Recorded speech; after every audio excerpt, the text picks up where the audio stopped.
It's good to be here. Thank you for coming along to share a few jokes. And what I'm going to do is to talk you through how I would approach lighting a scene. Now, the way I've always worked in the past with the director is to first of all rehearse the scene. I will have read the script beforehand. I will know what atmosphere and what time of day the scene is.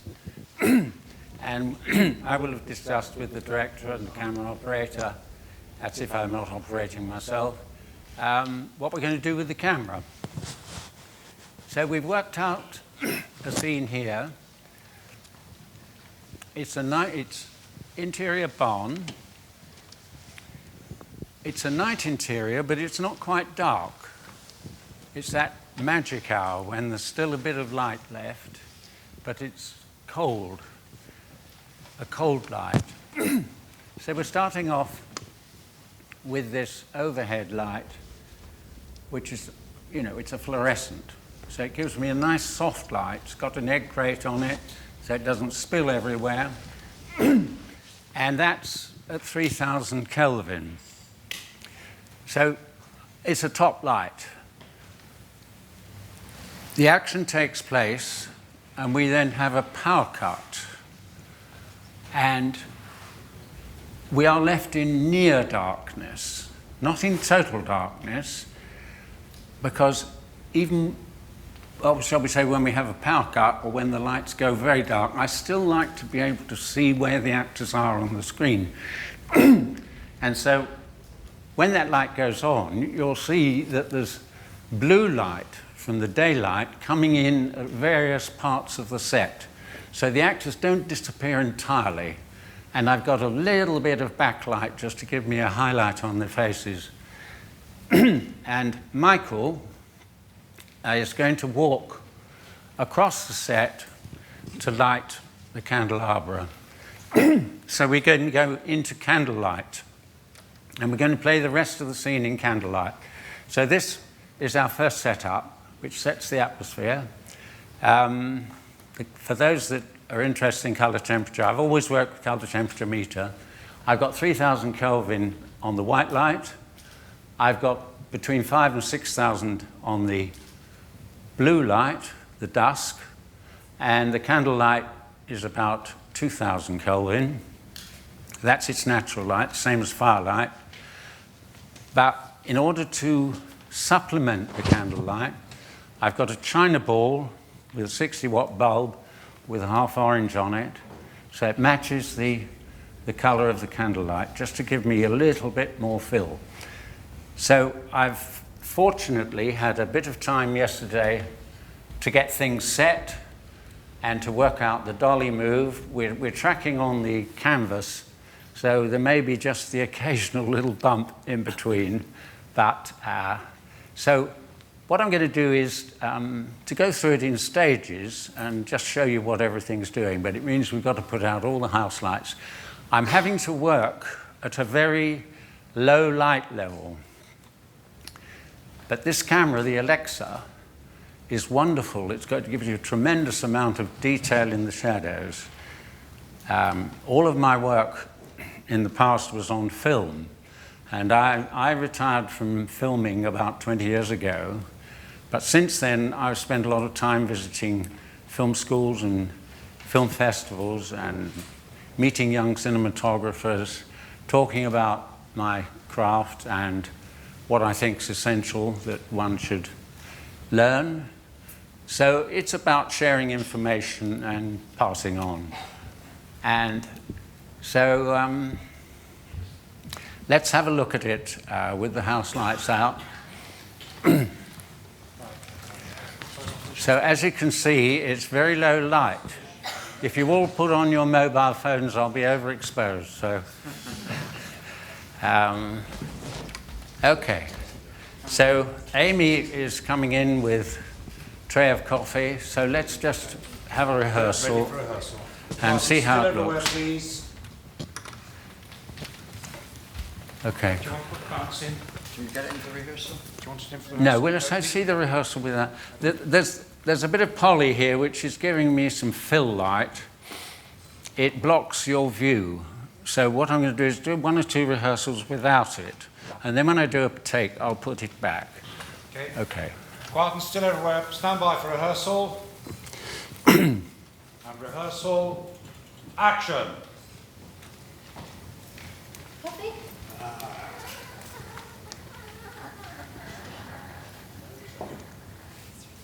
How's the light going? That's all right. What's going on? Needs that Jeremy to speak it. Lights. Crying out loud, Doctor. Can you turn on, please? Thanks, Michael.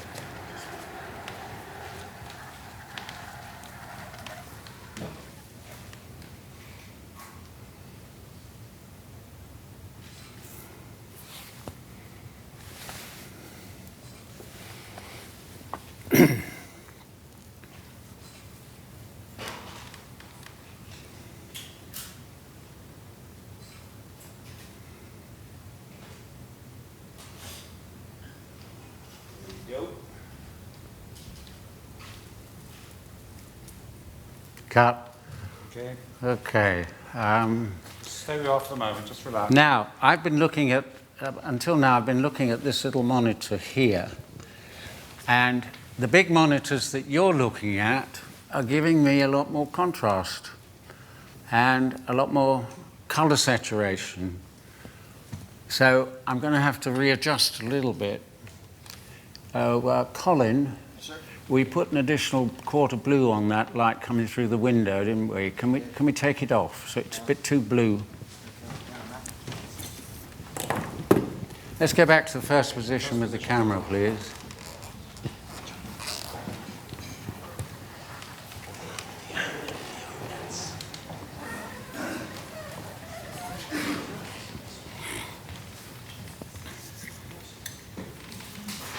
Put the lights up, please.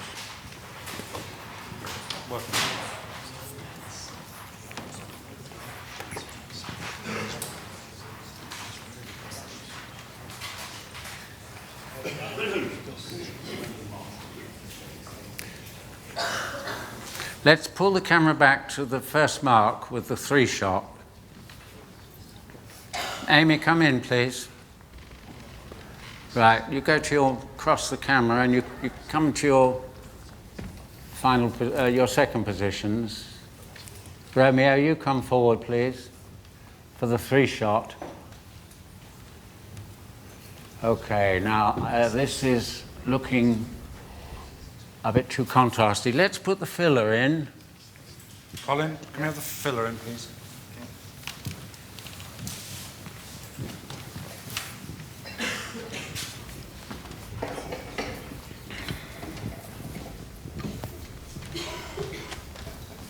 Yeah. This monitor is crushed. It's what? It's crushed. It's sat down. Can we change it? Yes, we can. Oh, I see.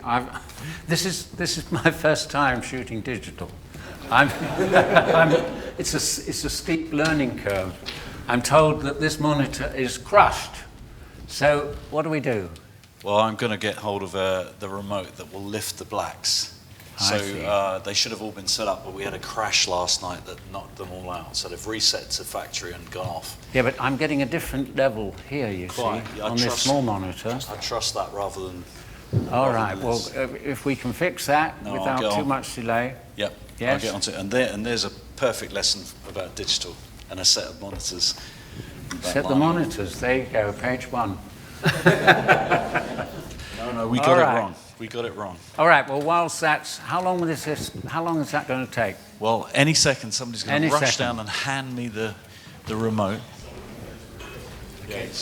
We can carry on So- rehearsing and All right, well, let's do another rehearsal, and if we can leave this filler up, and you can just watch the monitors. right. Setting for rehearsal. First positions.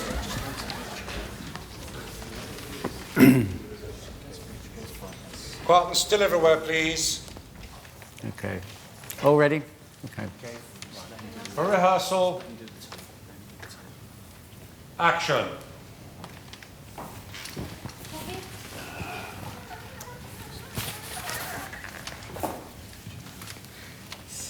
How's the light going? That's all right. Lights. Flying up now. Can you get a candle? Yes, Michael.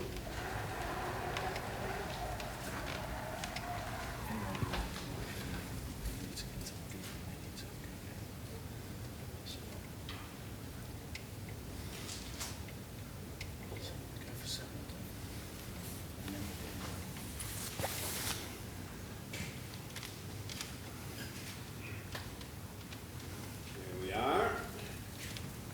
Yeah. Is the China ball right up on the dimmer? That's right up. Right.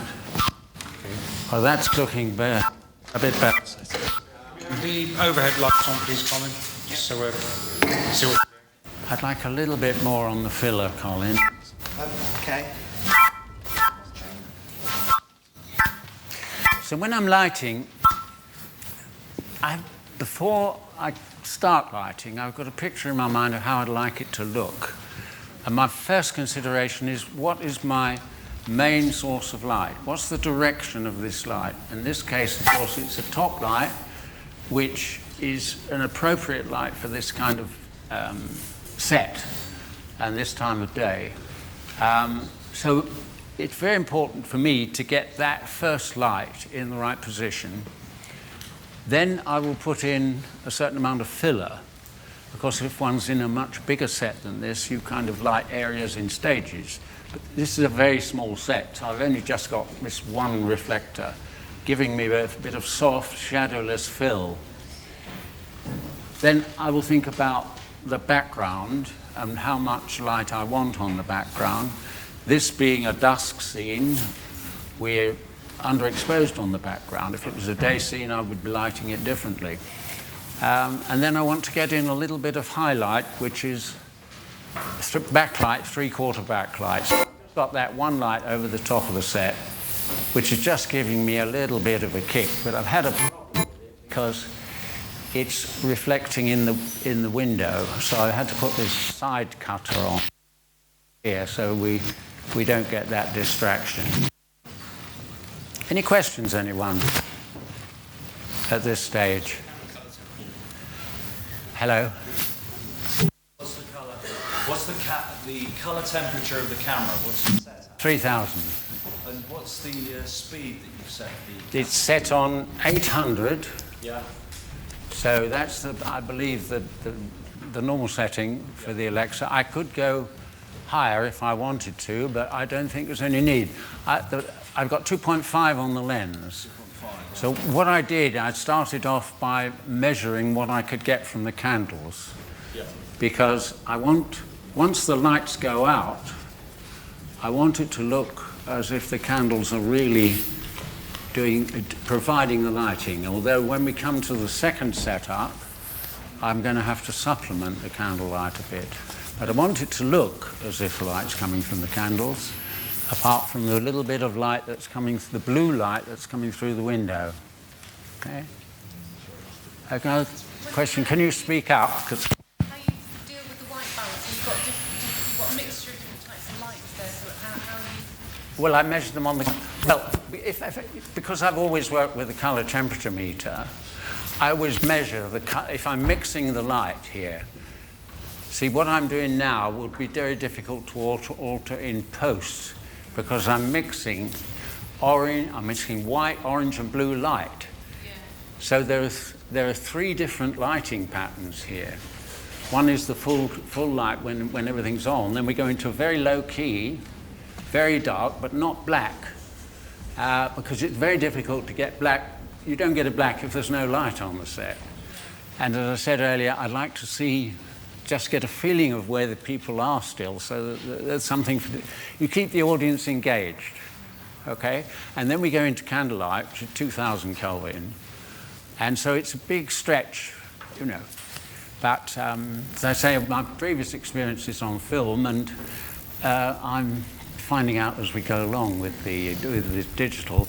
And what's the position on the monitors yet? Have we got those balanced? David, are we happy? This one's okay? This one's good, sir. Okay, this one's all right, and we can work on that They'll one. work on that one, yeah. Okay. Okay. I think you can now trust both of the monitors, Billy. Sorry? You can now trust them a bit more. Can I really? Yeah. But Promise? I mean, one thing I'd like to say, if you don't mind, is that one of the things that we know about the digital is that when we record a raw image, most of what you see on a screen is actually metadata, and it's not baked in the same sense it would be in film. So it's vastly changeable. It's not baked in. Yeah, that's the. It's that's not. the This point. isn't the Bake Off show. You know. No, I know. Well, sorry. It's one. This is new terminology to me. But anyway, all right. So No, you're doing it. You can yeah. take the lookup table off as well to show Yeah. the log image if you want. Right. Okay. First position, sir. Yes, please. Okay, first positions, please, everyone. Let's put this filler back, please. And I wanted to increase that a little bit. Colin's taken a layer of ND off the front. What have we got there? Is it 0.6? A 0.6 on now. Can you change Didn't it have to a 3? We had 2, 2.6. and we've taken one of them off. That's 2 stops up then. On this one, should be, yeah. Yeah, well, it might be. Let's see how it looks. Yeah. Go. I've just increased the filler a little bit. Let's see how it looks. Okay. Okay. Amy, you just walk, stand in. Just stand in there for a moment, okay? Okay. Are we happy for first positions? Good, okay. First positions. Settle down quietly still for rehearsal. Camera ready? Action.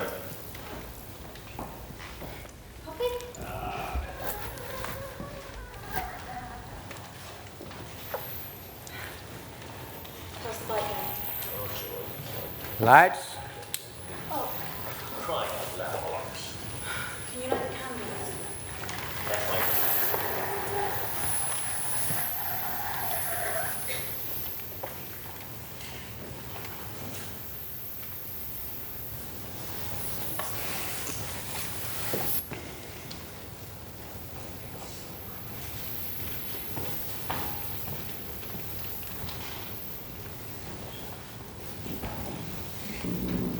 There you go. And cut. Okay, now I'm still getting a reflection in this. You see, this isn't proper glass, unfortunately. It's some plastic material, as you can see on the window, which is a bit of a nuisance. Just, can we have the top lights on, please, Colin? Just, Michael, I'd like you to be doing a little bit of business here with the wheel. When we come back onto you, just be fiddling or something here so that we, got a little bit longer before you move across. Oh, right. Okay, just you're kind of checking something out here, and then you move across. Okay.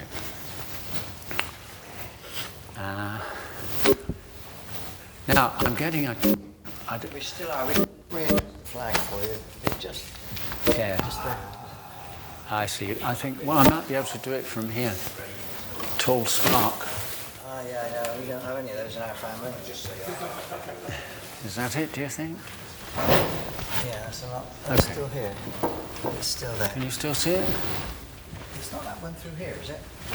Like this one through here. It probably is, yes. It's a twist.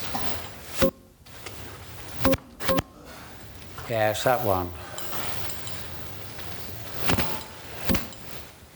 Raise it. No, I'll tell you what.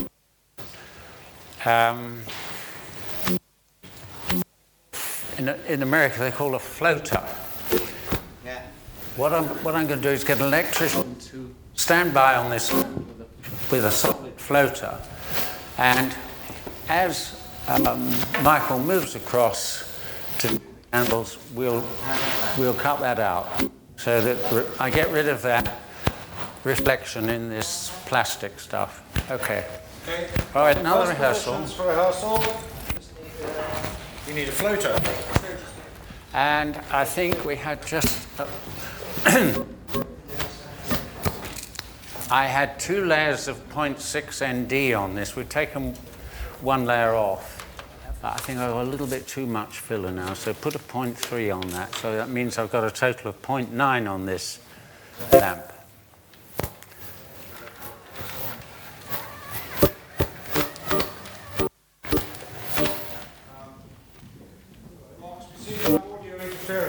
sort. Not quite sure what it is.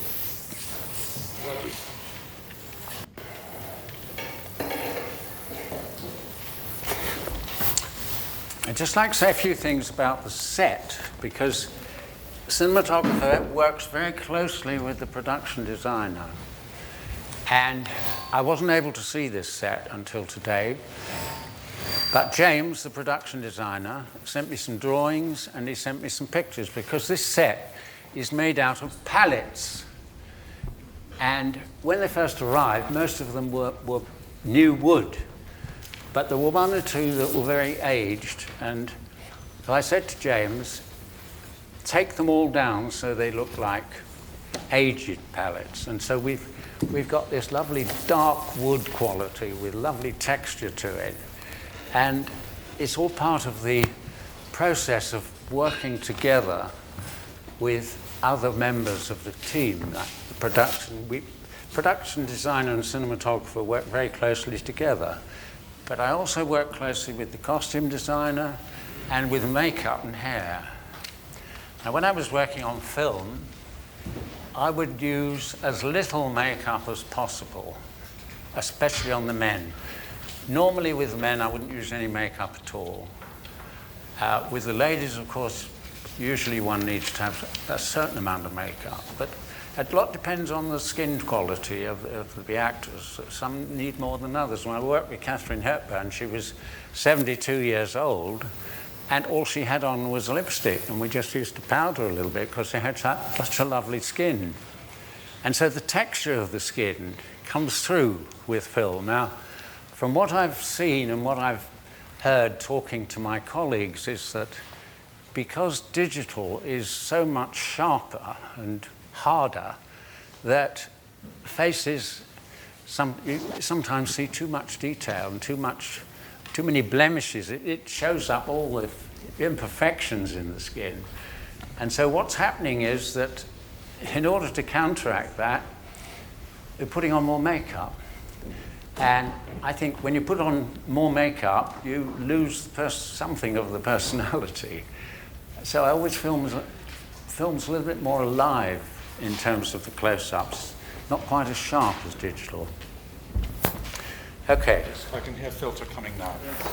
Sorry? I can hear the filter coming now. Okay.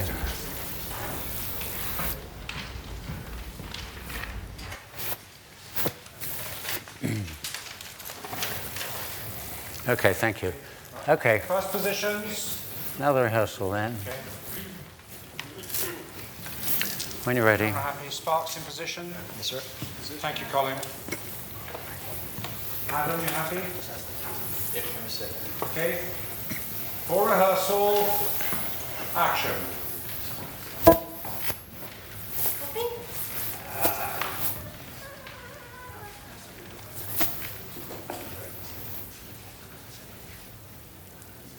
How's the bike coming along? Lights. Crying out loud.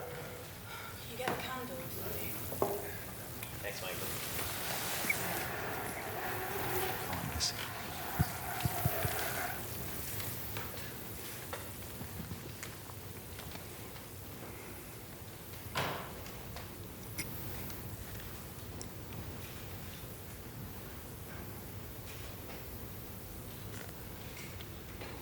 There we go.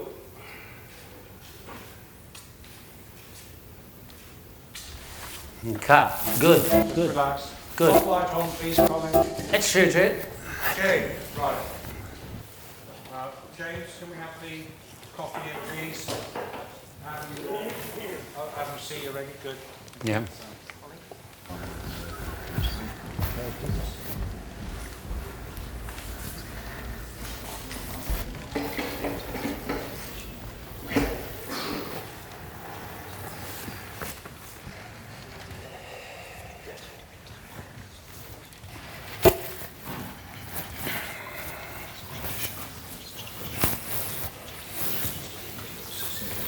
That looks good.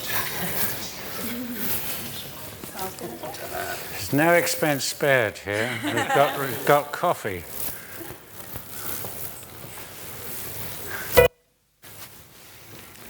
For those that still think in terms of foot candles, which is the way I worked when I started out. I've got 5-foot candles here, which is a very low level of light.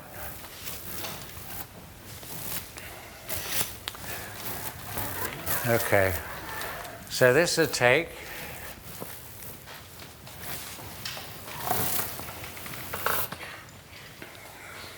Artist ready? Okay. Camera ready? Okay, ready? Go Yeah. for it. Okay, and turn over. Scene one, take one. Say when you settle, camera. Action!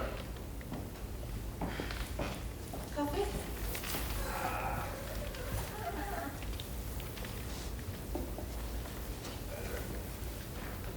Thank you. How's the bike coming along? Oh, it's all right, it's all right. It's coming on, it's coming on. Lights? For crying out loud. Can you get the candles? Thanks, Michael.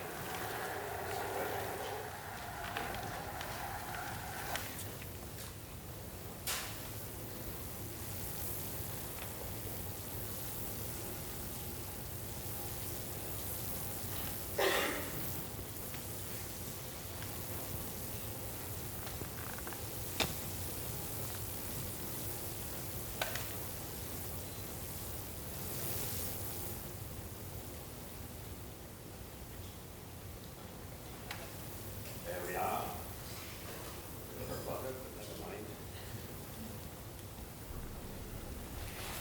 Cut. When we came in this morning, I don't know why, I've never experienced this before, the candles wouldn't light. And it took a long time to get them to light. And for some reason now, they're becoming all temperamental. So I'm not getting as much light as the candles as I would like. Should we just let them burn for a moment and do another take, Michael? Just let them, and we'll blow them out just before we start. Just having to move the Chinese lantern back a little bit just to help the edge of frame. Okay. So we'll do one more take. Never work with children, animals or cameras. Now, if I'm shooting a movie and, you know, I had a little bit more equipment and so on, I find Amy getting a little bit hot. So I would try to shade her a little bit. She's just becoming a little bit bright. But I'm going to let it go because, you know, we don't need to spend too much time on this. But I would get something here, something, a gauze or something, just to take her down a little bit. But it's not that important. It's a small point. Okay, first position, please.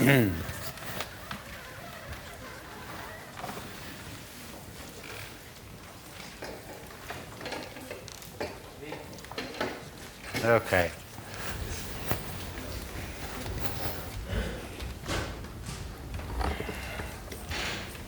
Say when you said, Colin. Thank you.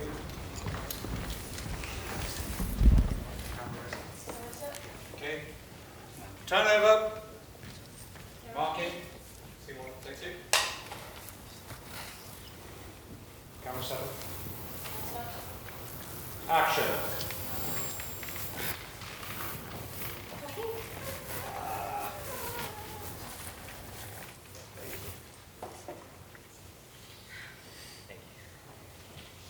How's the bike coming along?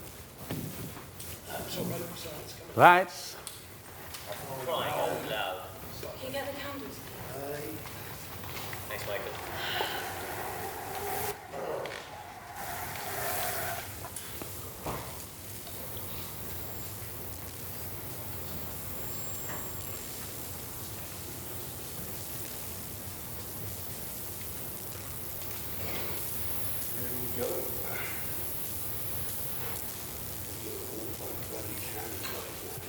Cut. Very nice. Print. Thank you. Okay, that was good. That was good. Lights on.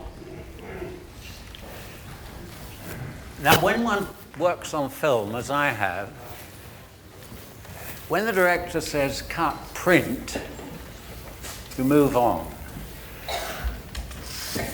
I think from what I've heard talking to my colleagues, because with digital, you're not faced with the expense of film and having to reload the camera. And there is an inclination to do a few more takes. This is what I'm told.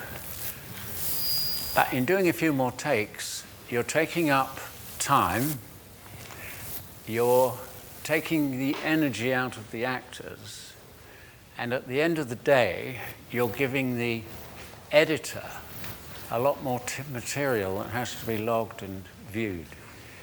We had a seminar last year at a BSc equipment show, and we had about 5 or 6 people on the panel, and one of them was an editor who works both with film and with digital.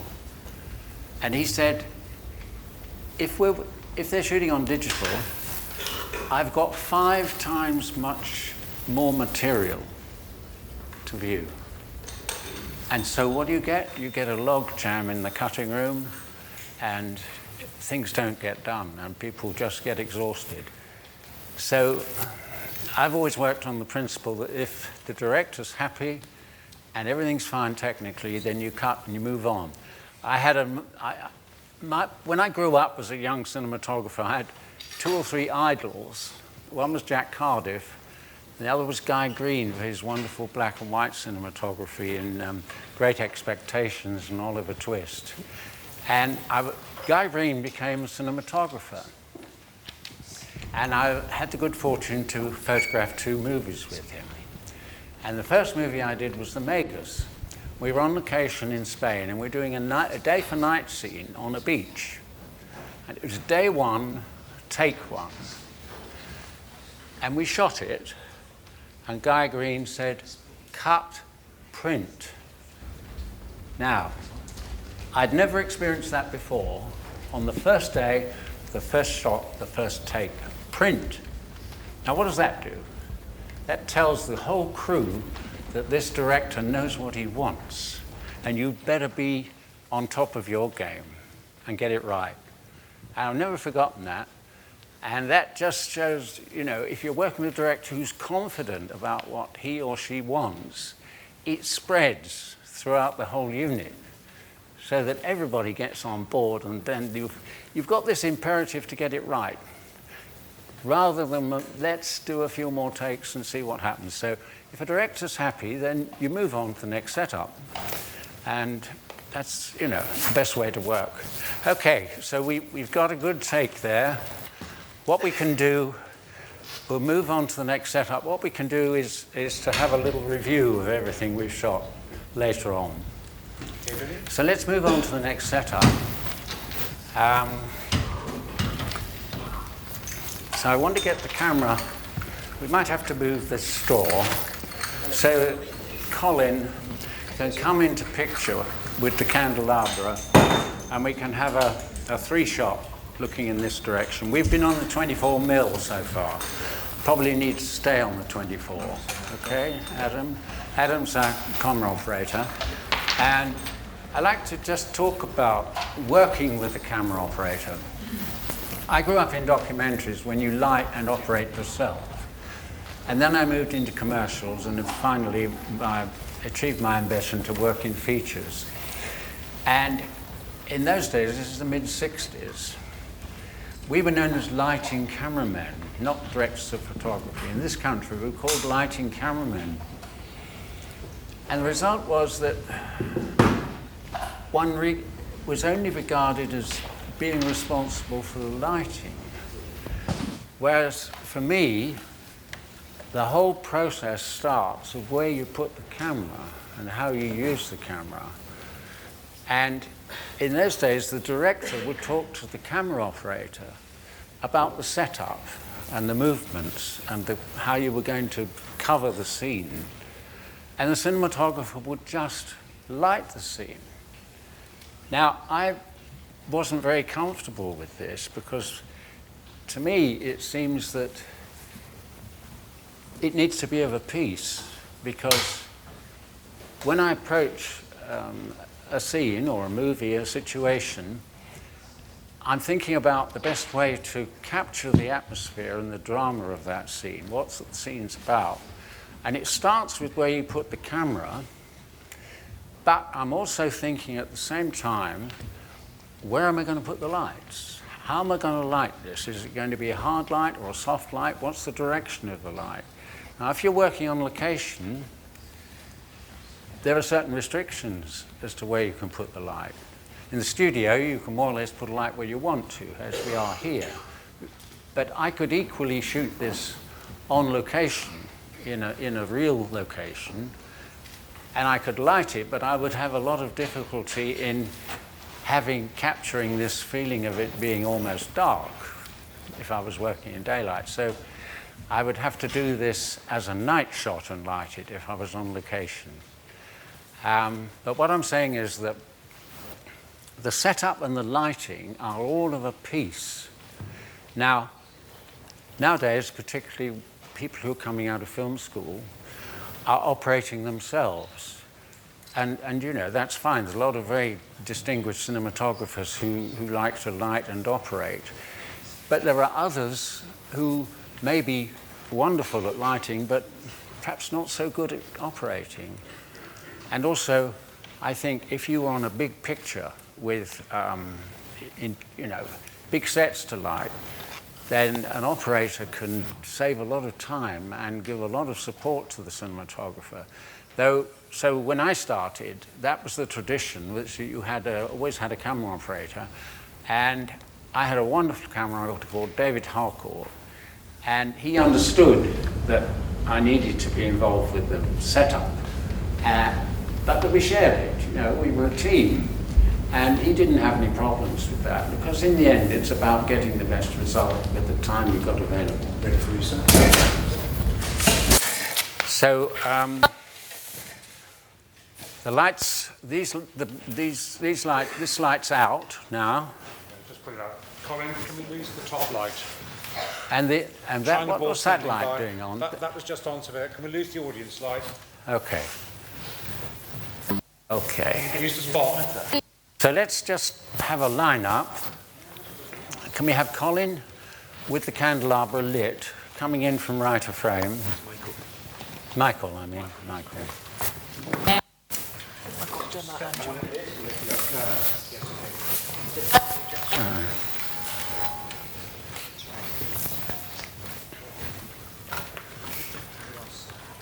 Okay. Is the candle lit? Adam, you happy? This is just to get the setup. Right, you come into frame, please, with the candelabra. Can we have the China ball on? Yeah. Right, action.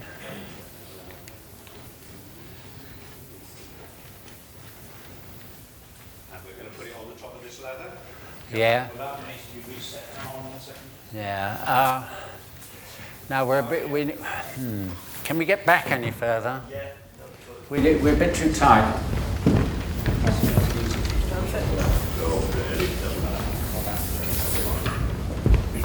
There we go. Are you working that light? Can you see what you're doing? Okay. Now, I'd like to have this between you. I'd like the candelabra to be more. Okay, right. Do that. Yes, I'll take that up. How about there, sir? Further forward. A bit forward a bit. Right, try it there.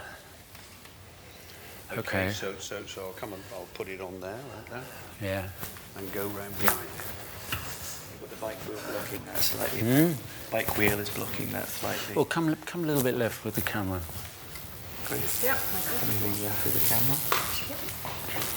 This one better. Turn the better. Let's assume that you've put your cup of coffee down on there, so you can come to here. Put it and stand here. That's it. More like that. Yeah, that's it. Okay. Oh shit! The camera. Go back to my stage instance. Just take that away for a minute, will you please? Okay. Right.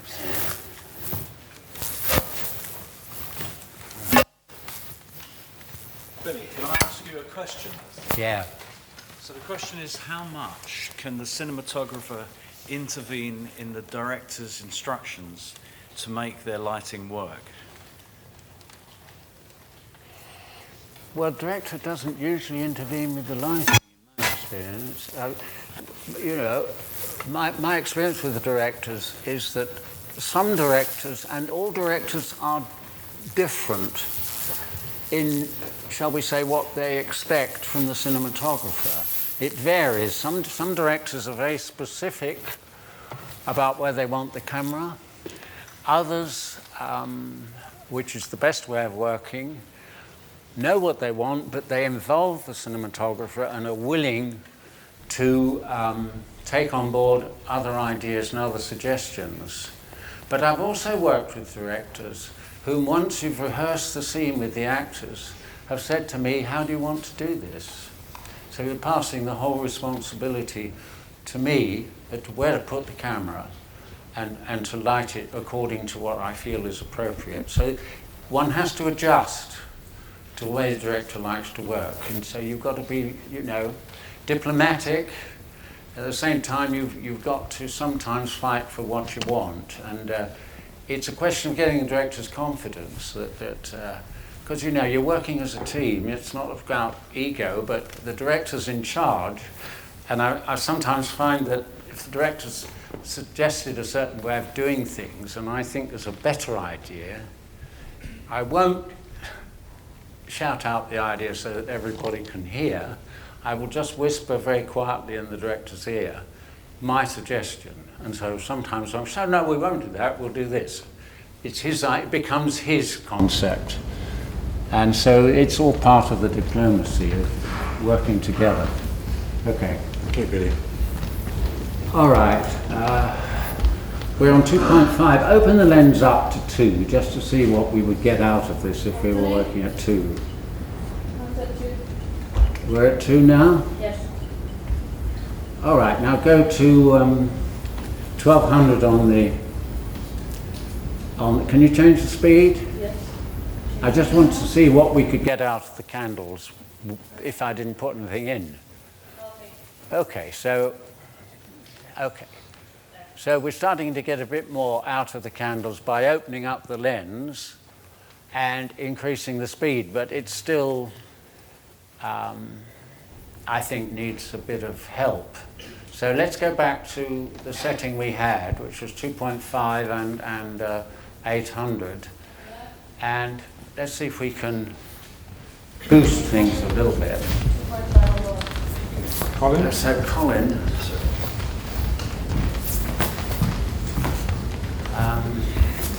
let's have a dado light here with a full orange, please. Yeah.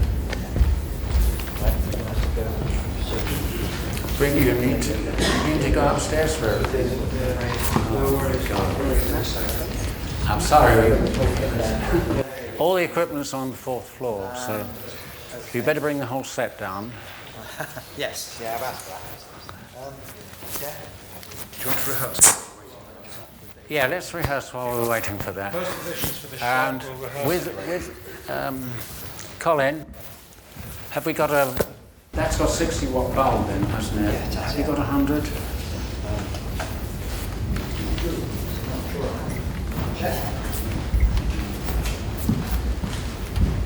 Anyone got any questions while we're waiting? Yeah. You mentioned that you're shooting a T2.5. Yeah. Would you light and use NDs to maintain a consistent T-stop? I would, if I'm working on interiors, I will nearly always stay with the same stop. Only occasionally would I adjust the stop, because I think once you're on a set and you've got control, your eye becomes set to the balance. Because with film, I'm working without a monitor. I'm working through the lens, and you get used to a certain level of light. So that this is something that can happen at times if you're principally shooting on prime lenses and the director wants to put the zoom on. you often, because the zoom lens isn't as fast as the primes, you often find yourself in a situation you've got to increase the light. So that you need to discuss with the director beforehand. If the director wants to use the zoom, in my time, the zooms weren't as fast as they are now, so that they needed more light, and they weren't such good quality as the primes either, so that you needed to stop them down more to get. T2.5 is kind of the area that you would work. No, when I was filming, I would work between 2.8 and 4. Okay. I'm only used as wide open as this because of the candles. I know there is a fashion of shooting wide open to limit the focal depth, but that's a choice that has to be made between the director and the cinematographer. Obviously, when you're working with very shallow depth, it's very difficult to hold a split. But the background becomes more out of focus on your working wide open, so that can sometimes be an advantage, but you can achieve that by putting on a longer lens if you want the background more out of focus. So I was always comfortable between 2.8 and 4 on day interiors, and that gave a certain amount of depth to the focus puller, because quite often nowadays you see things where the actors are going in and out of focus as they move. And that's partly because the lens is wide open and the actor's only got to be an inch or two off their position, and the focus isn't there. And I find that very distracting when actors go in and out of focus. The thing is to maintain the audience's attention and not to draw any attention to technical issues. So, that's what I found about the best way to work. Billy, John introduced the idea of a T-stop. Could you explain the difference between a T-stop and an F-stop? Oh, now that's getting a bit technical. Well, you said it, Michael. We don't know what There was a time when the f-stop and the t-stop seemed to vary, but I mean, I can't answer that. Nothing in it, really. I mean, I just go to what the lens calibration is. Yes. So for those that want to know, Yeah. pretty much They're the same. Any other questions? Yeah. When you're thinking about a scene, did you prioritise lighting the set first or the characters first? Would I light the characters first or the set? Well, on the wide shot, I would want to capture the atmosphere of the location, so one would have to light the set. But I'm also very conscious of the light on the actors. And if it's a wide shot with a lot of movement, you sometimes can't get the perfect light on the actors. And if you're working with an actress who's, say, in her 40s and still wants to look 25, then when you come into the close-ups, it's sometimes necessary to just relight, which doesn't take too long, but that's the way I would work. So to get the atmosphere right on the wide shot, and then when you go into the close-ups, if you have to relight, then, I mean, it depends how much time you've got. If you don't have any time, if the time is that short, then you have to sacrifice things sometimes. Schedules get shorter, and it take a day out of the schedule, and so things have got to speed up.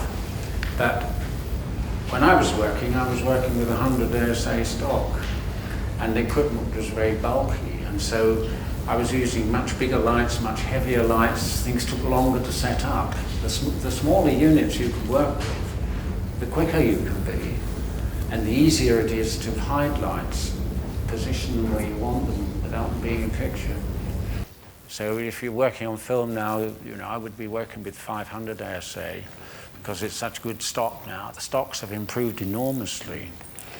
In my day, I stuck with 100 ASA because the fast films weren't such good quality in terms of color saturation and contrast. That's the other thing I want to talk about, is that when I'm When I'm lighting, I'm thinking in terms of black and white. Tonal values, light and dark. So that although I'm aware of colour all the time, I'm also thinking in tonal terms so that you get layers of depth, light and dark, light and dark. You separate the actors from the background so that the audience's attention is focused on what you want them to see rather than just letting it all happen. It's about the characters, and so when you come in close, you want them to be in the right light. Yeah. Just to expand on that, I know you said you don't really work in digital very often, but if you were using a screen more often, would you ever convert it to black and white to see the tonal range more kind of emphasised before working in colour again? Or do you know any directors who would look at it in black? Well, it's just something that's in my mind always. When I talk to James about the set, I said, well, let's make it pretty dark because I don't want the set to be that important. We just get the feeling that it's a barn, but I want to focus the interest on the characters.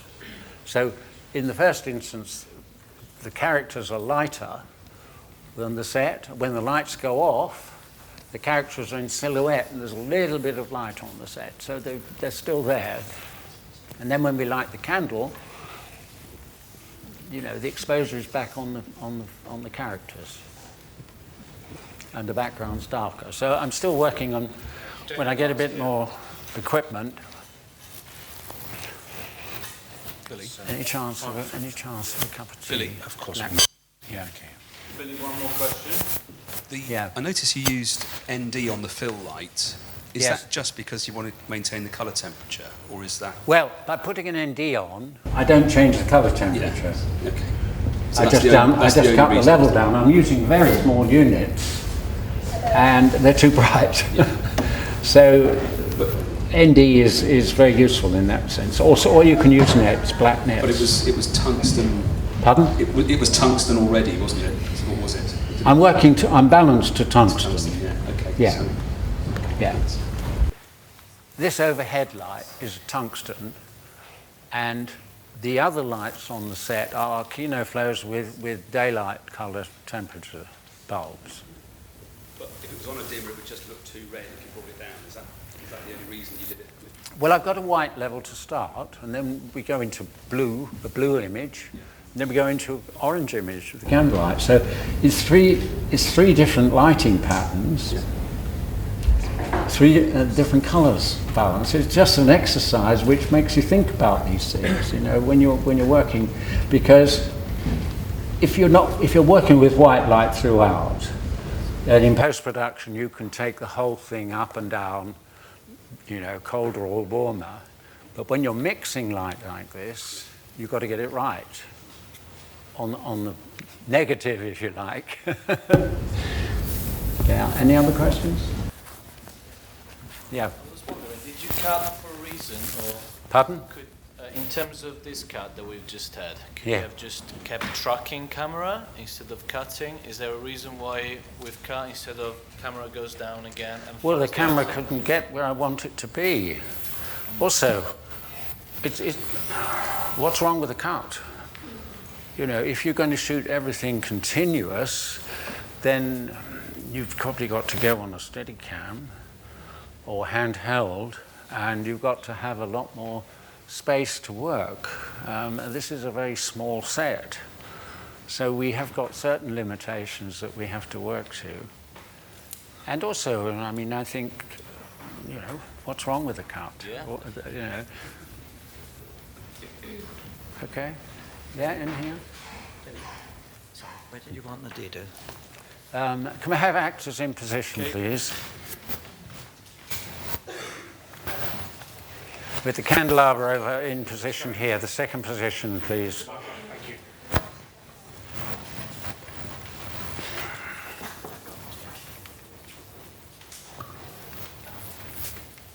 Okay, let's have it. I had a picture here, Adam. Yeah? About here with the dodo, please. With the leg? Yeah. No, I don't want you there. I want you to stay here. Yeah.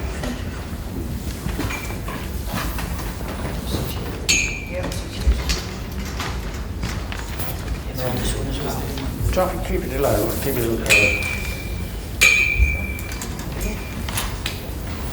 What's that on? Full orange, isn't it? It's not plugged in. Which one? Did you say that you wanted the camera here? Pardon? Did you say you wanted the camera here? No, camera's fine, mate. Okay, great. You're right up, please. Right up? Yeah. Okay. I think it's going to be a lot too bright.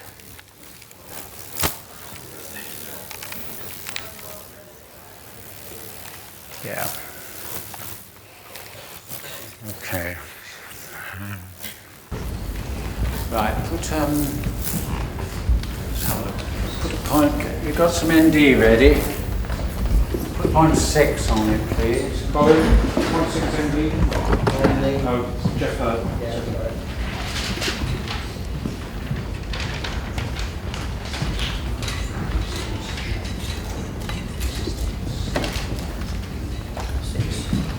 We're going to need a bit more orange on that. Have you got a quarter orange? Add a quarter to that, please.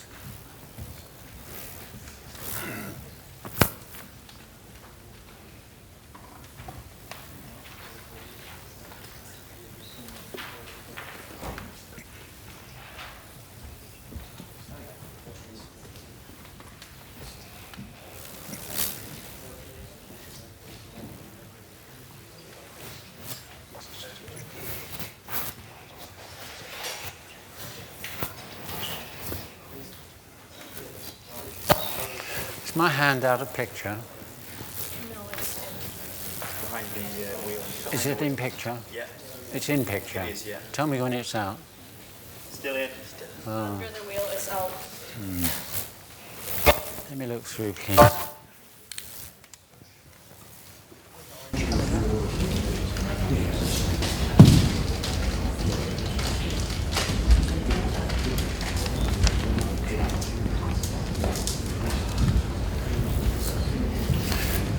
How are we doing with the filter? Have you not got everything down here? We've just got Quarter orange? Is the quarter orange on?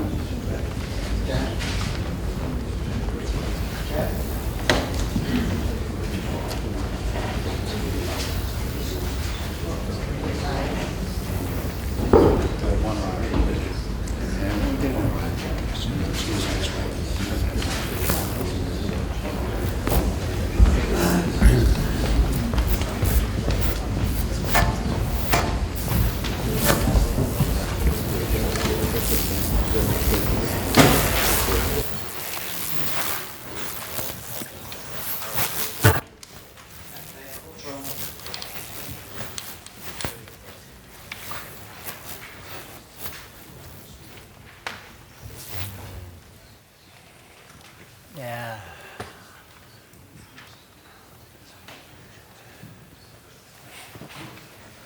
You make it a half, you double it.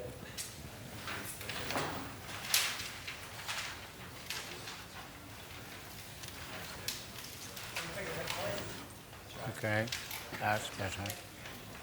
That's better. Okay. So I'm matching this data to the candlelight. Yeah, sure. It's pretty good close cut. Now, two things. Aim is too hot. Yeah. So you haven't got an open-ended grip net, have you? I don't think we have got any of those. Well, let me have whatever you've got, a one-stop grip net. Yeah?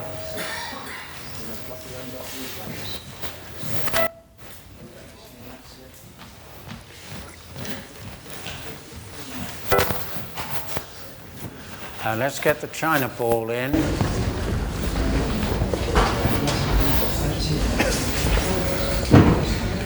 Good. It's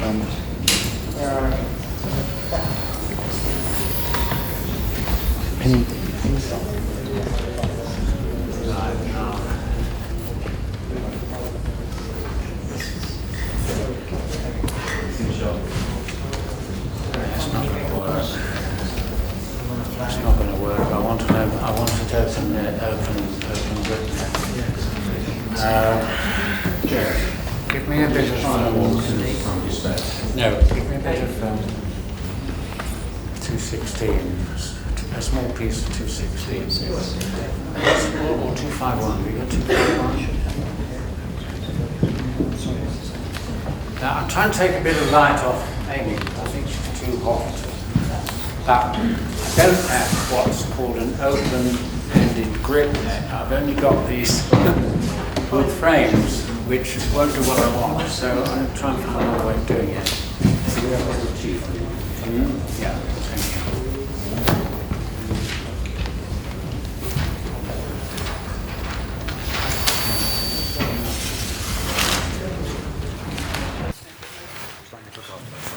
Thank you.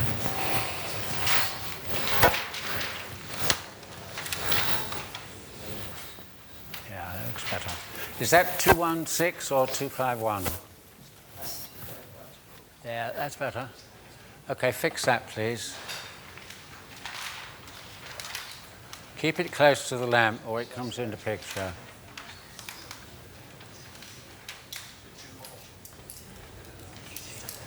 Okay, thank you.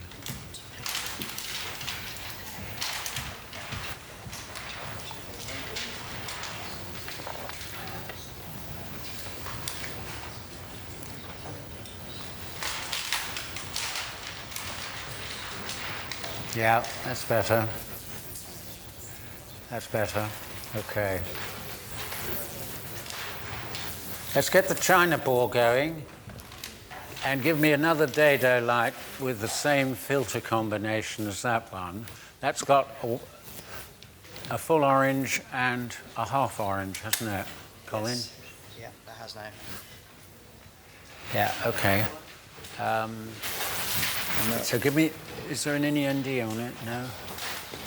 No, yes there is, we've got ND on it. Yeah, which one's that? That's 6, is it? 0.6, isn't it? Yeah. Oops. All right. Well, let's have the same combination and give me a light here, please. Colin. About here, another dado light here. Yeah, that's all right.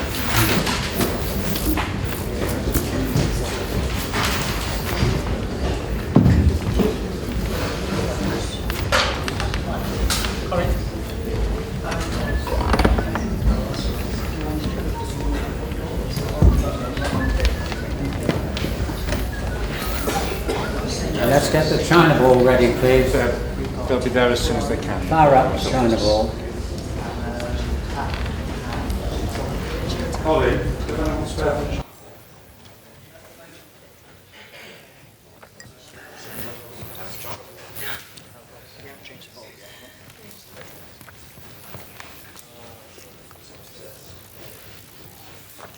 Okay, just put it in over the lens, would you please? Could someone else handle that? Yes, I'll hold that for you.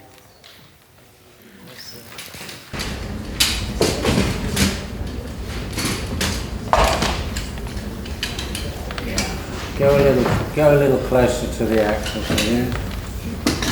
We have found some nets now.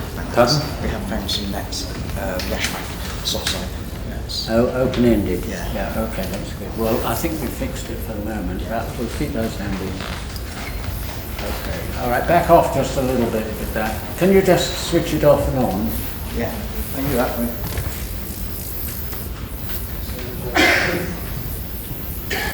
Yeah, that's okay. That's good there. All right. All right, we're going to get one more light in onto Michael.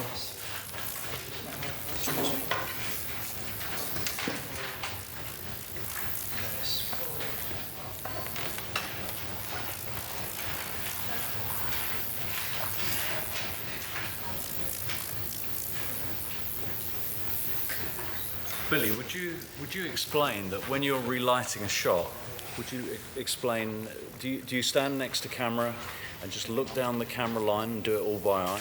Yes. Well, I would measure my key light. I would measure my key light so that I would know what exposure I've got. So I say I would work to a constant stop. The fill light is really crucial because makes all the difference to the contrast level. And so I would judge that by eye. That because we're working digitally, I'm judging it by what we've got here. So I'm adjusting it as we go along to the monitor. But it's a different way of working for me. But it means you don't get any surprises the next day that you might if you're shooting on film.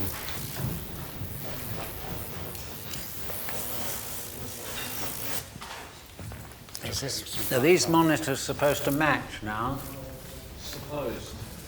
Yeah. Yeah. This one's a little bit warmer than that one. Is there a reason for that? That's redder than this one. So the critical thing is to treat these things simply as a guide, really. Yeah. But those of you that are nearer the back, can you see that one's a bit redder than this one? Yeah, okay. That's the new technology. And just to let you know, these are two 4K screens. Yeah. And they cost $4,500 each. So the new technology is still a bit dodgy, really. And another thing to say, just in a thing, we've got so many boxes in between the camera and the output, and also there's a tendency to interlace the image, which will make it look more live than filmic. So one must never trust an on-screen monitor, basically.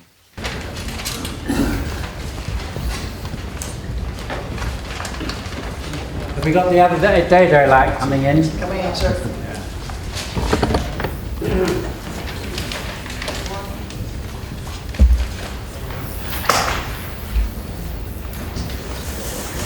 On the China ball, just back it off a little bit. Will you take it back? It's a little bit too bright. Just bring it back a foot or so. Bring the cheap China ball back. Bit more, bit more. Okay.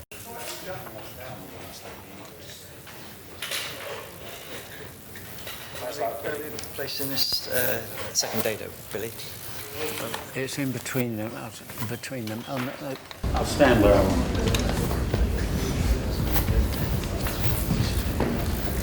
Yeah, just here. Another picture here. Yeah, just getting in between. About that height, yeah. Okay. Just in here, boys.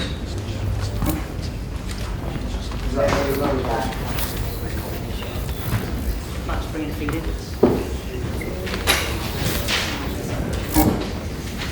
Just off.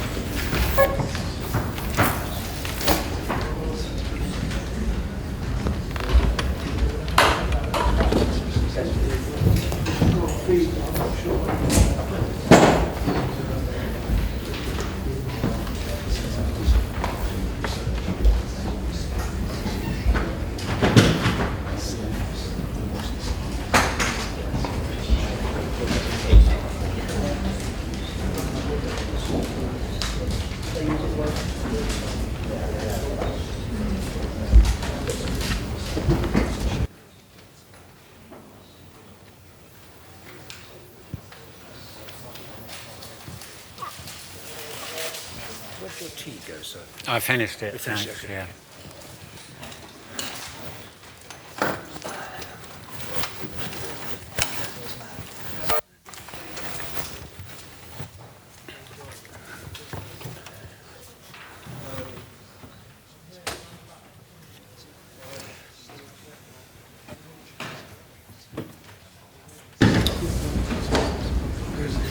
Right, I want to get a bit more remove that and put a bit of poly on that whole piece of poly on that reflect. Okay. You can take that away. Yeah. Okay. It's keeping the light off the screen. Yeah, but we're not looking that way anymore, you see. No, keeping the Oh, I screen see. for the All right, audience. okay, okay. Yeah, well, we're not really bothered about that now. They're looking at the monitors. Okay. So just take it out. Go as low as you can. You're going to stand a bit. Try and stand, yep, sir. Can. take a diffuser. Now that's 1.5 orange, isn't it? Yes, it is 1.5 orange and ND6. Yeah, and just get rid of the 216. Okay. 6 is gone.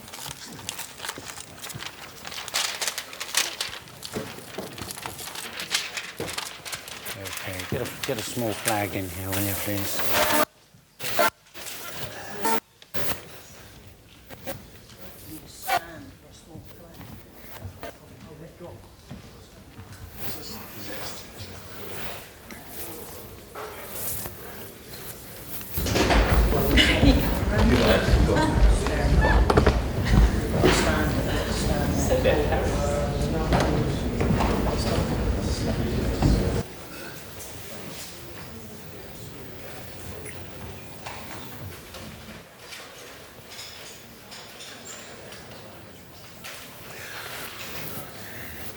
Getting there. Can we have a mic over there, please? Yeah. Okay. Light up, please. You're introducing Yeah. and I'm presuming something, but maybe you could talk about it in a bit more detail. You've got a practical source there, which are the candles. Yeah. And you're lighting the two dados to give a bit of a back three-quarter kick on your actors. Yeah. Am I right in... Could you talk a little bit about that and about how that creates the three-dimensionality in the scene that you're after? What we could do, when I've got the lighting set, we could shoot the scene just with the candles. All right, and I'll open up the lens as far as it'll go, and we'll go to 1200, and you can have a look at it just with the candles, with 3 candles, and then we'll shoot it the way I've lit it. Now, you may have seen Wolf Hall. Some of you have seen Wolf Hall. A good friend of mine, Gavin Finney, photographed that with candles, because that was the director wanted, and he also wanted it handheld, which made it extremely difficult for Gavin, who was also operating. He did a wonderful job, marvelous looking film, but they had a lot of candles. I mean, really. So, you know, when you're working that way, it was like Barry Lyndon. When John Alcott and Stanley Kubrick did Barry Lyndon, they had a super fast lens from a space study, which was about stop 1 or something like that, but it was 100 ASA. So they had hundreds of candles. Well, when you think about the technicality of all that, just to get a real candlelight effect, it's not really very practical. I mean, only Stanley Kubrick would be allowed to do that because he was, you know, the great artist that he is. The studio allowed him to do it, but it costs a lot of time, a lot of money. And so what I try to do if I'm working with candlelight is that you can do a certain amount, like we had a good light when Michael was lighting the candles and they were close to him, but as soon as they get more than a couple of feet away, you haven't got much there. So I think if one can do it properly, you can enhance the look of the candlelight, so the audience, it still looks as if it's candlelight, but you've supplemented it a bit. Billy, we're ready. Okay.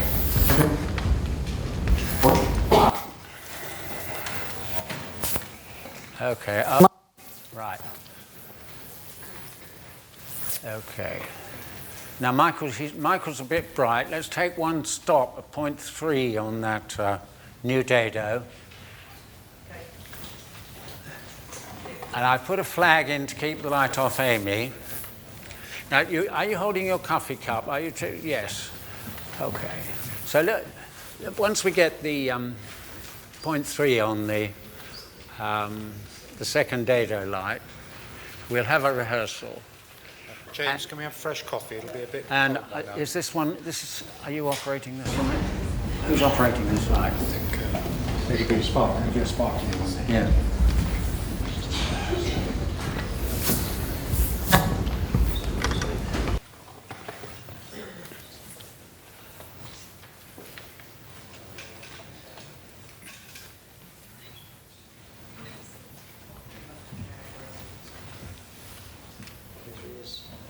somebody on the dimmer as well. Yeah.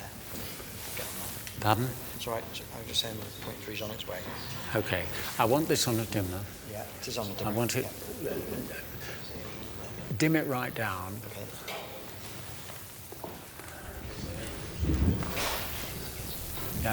Yeah, can you just have it on a glimmer? That's right, a little bit more. All right, and as he walks away, just bring it up. Michael, can you go to your first position, please? Let's have a rehearsal. James, quiet everywhere for rehearsal, please. Camera, Adam, Rez, you happy? Yes. Okay. Colin, you ready? Okay. And for rehearsal, action.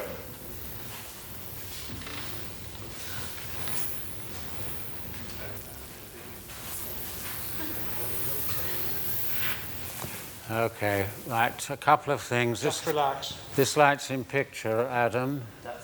This light's in picture. It's outside of the frame, though, that we use. Pardon? It's outside of the frame. Oh, it's outside the frame. Yeah. Okay. So both those lights need to be on a dimmer, Colin. The two dado lights. Are they on a dimmer now? They're on individual dimmers. That's it. They're on individual dimmers, yes. You can't put them on one dimmer? You can't, no. All right, we need an electrician on each lamp. Okay.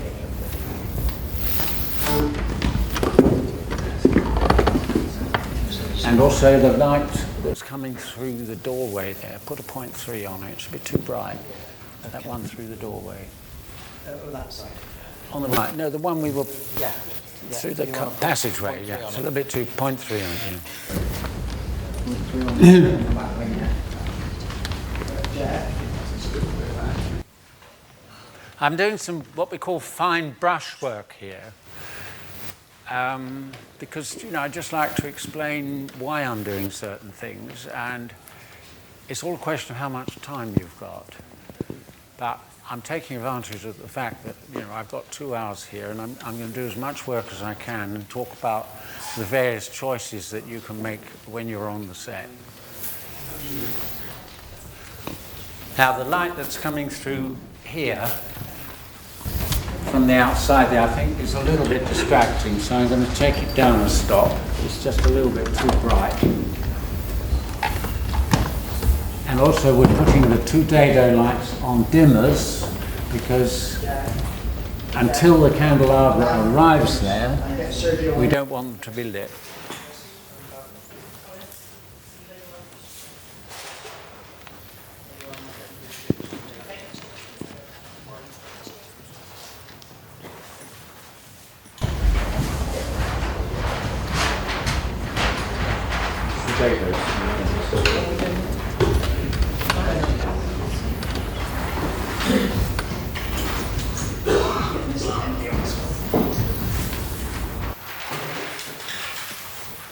Still got 40 minutes.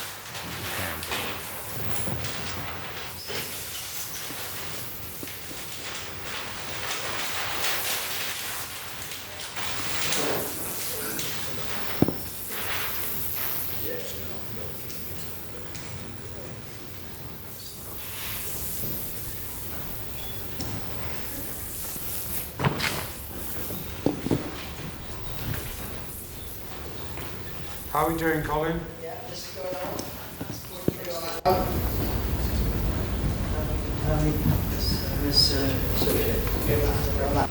Jeff's on that doing, and I'm on this one, so we should be synchronised. Right, looks like sparks are ready. Okay. Okay, so to start with, those two dados are out. Or you can just have them on the lowest glimmer. You can just have them alight, okay? That's right. Start there. Okay. Right. Okay, for rehearsal, you ready, Now Colin? come in closer to camera, please, Michael. Start off closer to camera. All right. Action. Bring the dimmers up.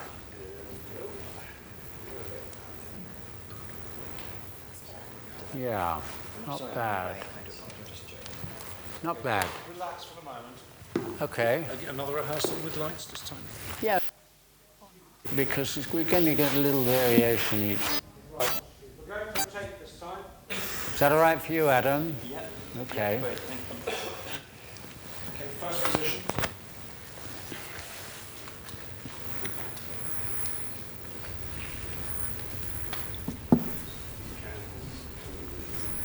Same timing on the daylight lights. Michael, you happy? Right. Yeah. Colin, Okay. crew, you happy? Yeah. Camera, okay? Okay. Turn over. 1821. Camera settle. Action.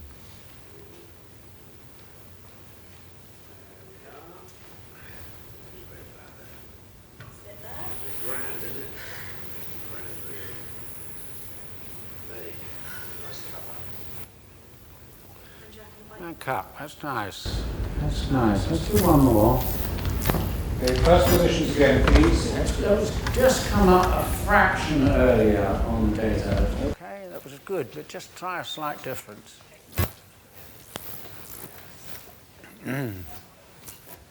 Okay.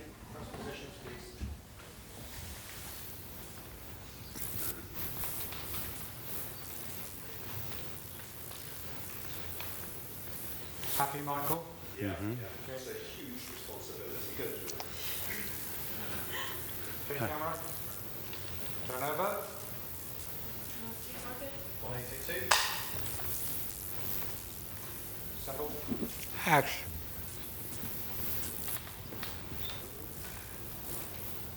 There we are. Yeah, bit round. That's fine. Can you see?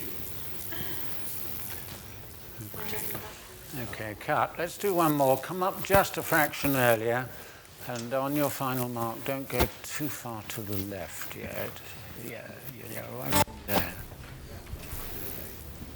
Yeah. One more. Okay, first positions again, please.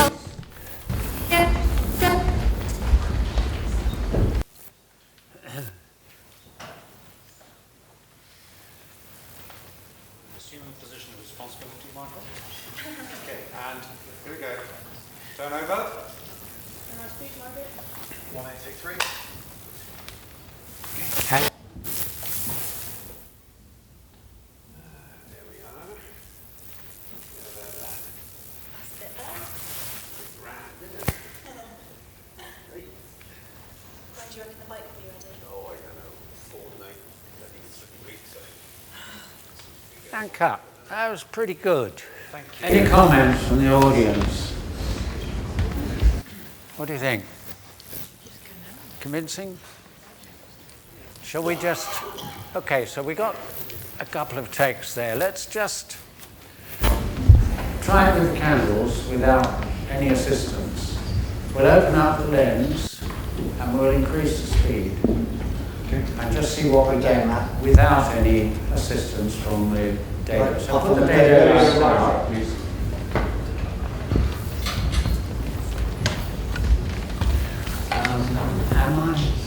Am I able to show meaning on this? I can find out. Let's find out, because if we can... Yes, okay. Yeah.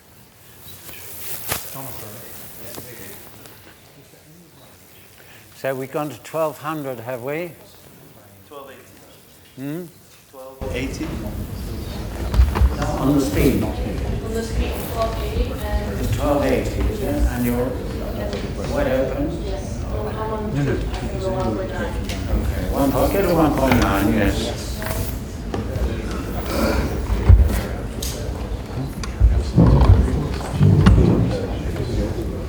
Just put them on the coming back in. Oh. Sorry, I was just reading. We play it from there to give us more control.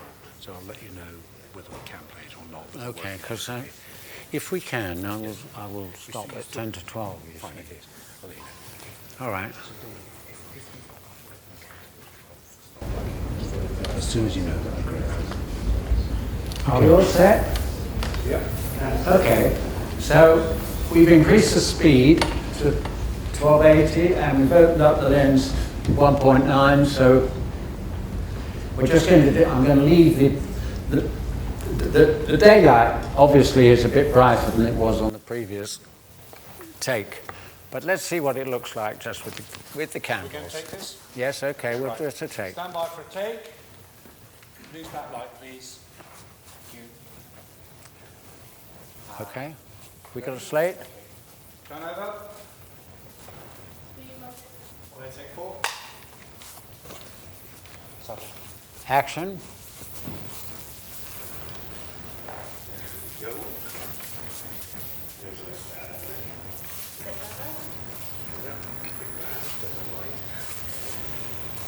Dim. When do you reckon the light will be on? I won't go to my bed. Okay. Well, it's not bad. It's not bad, isn't it? Romeo hasn't got much light, and of course the blue light is a bit too much now. So, you know, you can get away with just a candlelight if you're prepared to open everything up and get the most you can out of the camera. Any questions? Which one do you prefer then? Pardon? Which one do you prefer? I prefer the lit. Yeah. Yeah, which... You mentioned earlier that you were in effect doing some fine brushwork. Yeah. Do you look at the frame as a palette and that you are, in the way an artist would? I'm balancing the frame, working in tonal terms of light and shade. Yeah. Also, you see, if you want to go, we could go in and do a couple of close-ups. And so, you know, if I went into a close-up of Romeo, he's not going to have much light at all without the daylight lights. So, I think we've got a little bit of time left. Let's put the 50 on, please. And we'll do a couple of close-ups as we've got a bit of time left.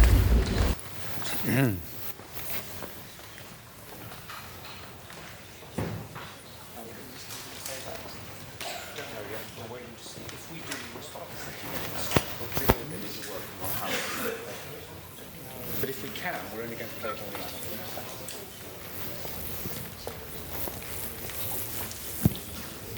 I can see cables being run at the moment, so they're obviously working on it.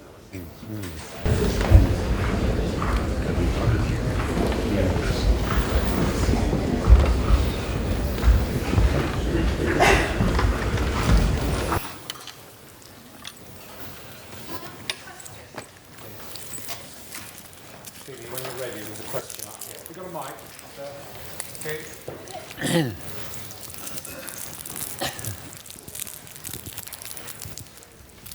I just wondered, and forgive me if you've already told us, but what lens you were using initially, because you've changed. Sorry, What lens? Sorry, what lens you were using originally, because you've changed to 24. 50. It was 24 originally. Yeah, both the shots were on the 24. I'm going to a 50 now. Do it a couple of close-ups. Okay, thank you. Really? Question over there. Mike.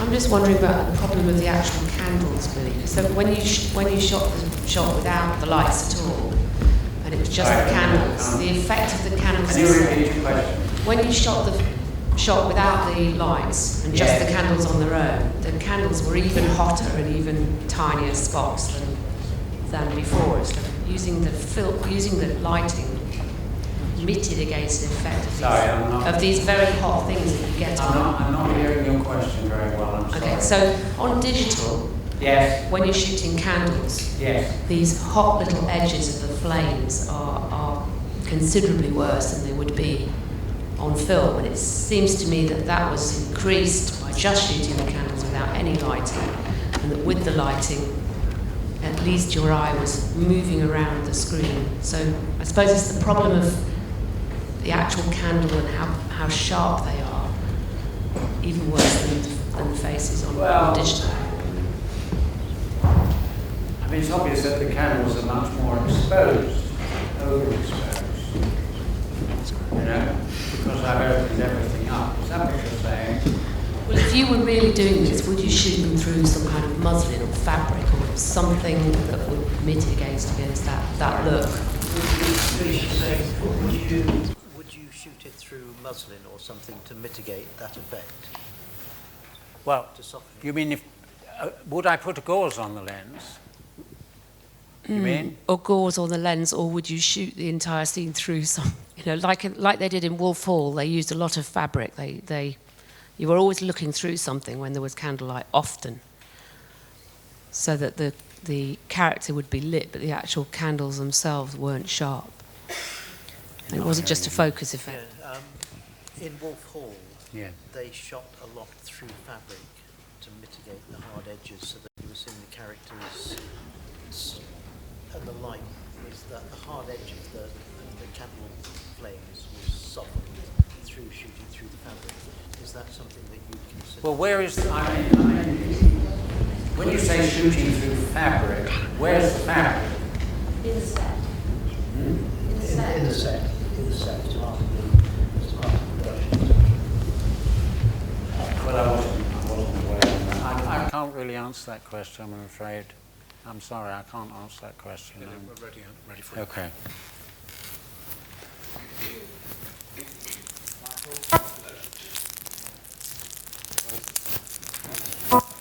Oh, let's move the camera What are in. you thinking of for the close-ups? Oh, well, let's go in a close-up on that. Over here? Yeah. Just come to about here. Okay. Just stay on set, yeah. On the face? On Michael's face? Yeah.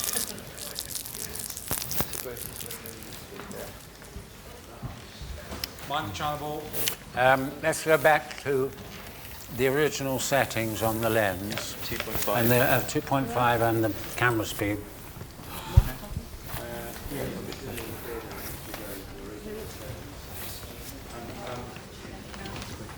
We're back with the dados again, are we? Yes. Yes, okay. Yes, back with the dados and with the China ball.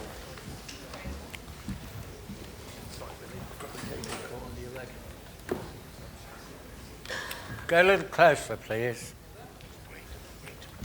About a foot closer. Just leave it. That's good. Okay.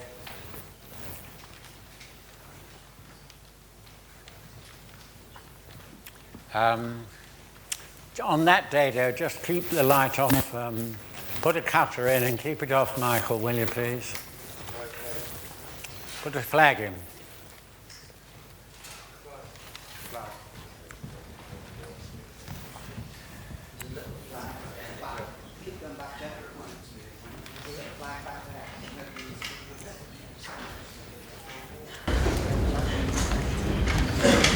Are we on 2.5? Yes.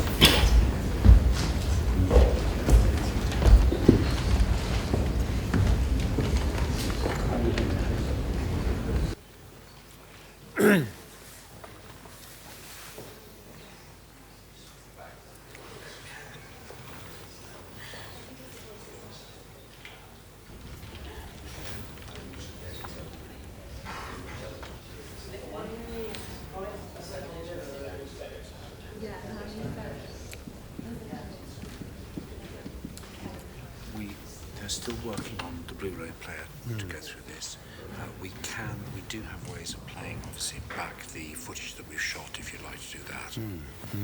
Okay.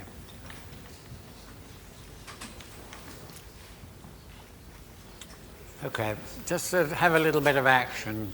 You've just arrived, Michael. Okay. Rehearsal. Right. I'm going to start with the candle just being put down, the last movement.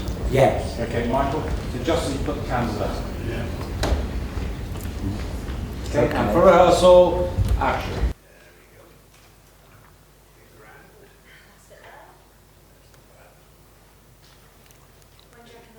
Look at Romeo.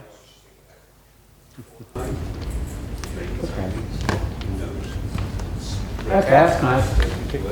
Shoot it. Okay, right, we're going to shoot it. Same action. Same time. Okay. Camera ready?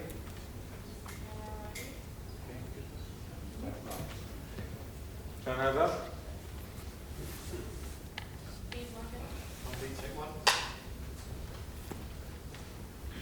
Action.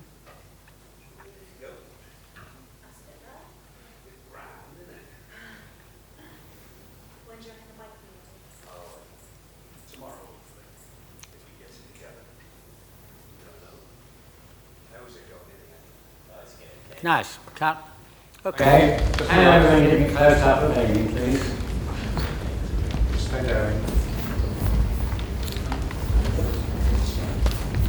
Let's move in a foot, Grace.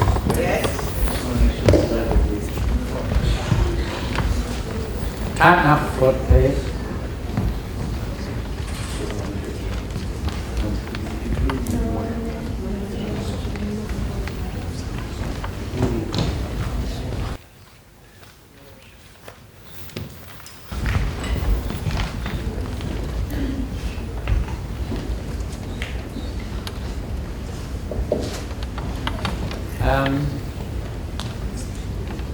Let's go to 2.8 on the lens, will you? Yeah, that's better. I've just gone to 2.8 rather than putting a net on the lens. It's a little bit too bright when it close up. Okay. And we're going to be a bit tighter still, can we, to match the other close up? Did you measure the distance? Did you measure the distance on the lens? No. Because we're using the same lens, it's nice to have the same size frame. So it's very consistent to give me the distance of cameras from the actor, so we can match the size of the close-up. I think we've got to go a little bit closer if we can.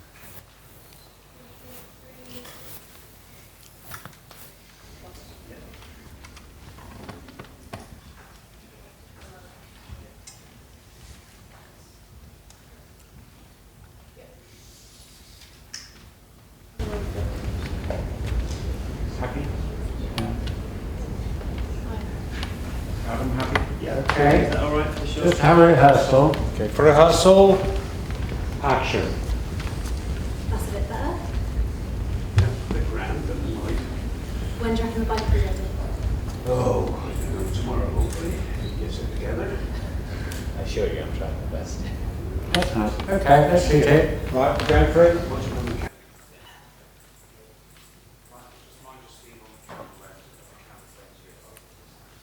Okay, and turn over.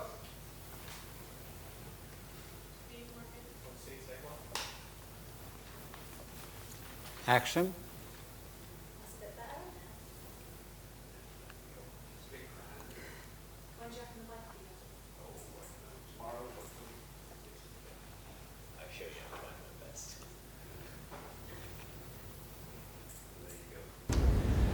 And cut. Okay, yes, stay there. Colin, Yes, sir. go back to the lighting on the first set. Stay there. Kill the orange light.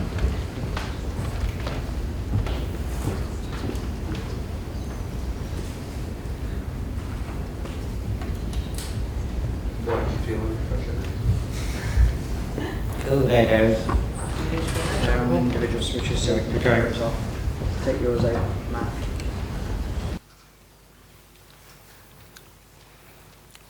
Blow the candles out, please.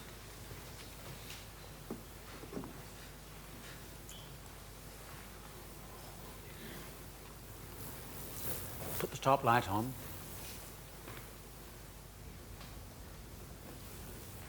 Okay. Just give me a little bit of filler. Give me that bit of poly with the bounce light on, please.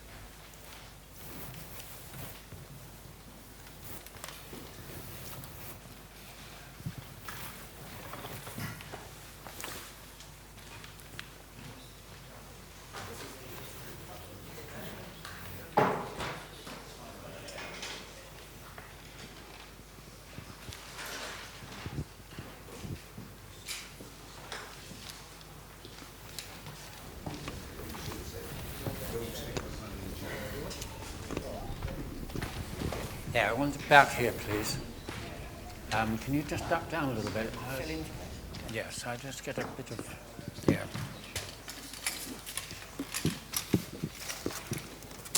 And this is white light.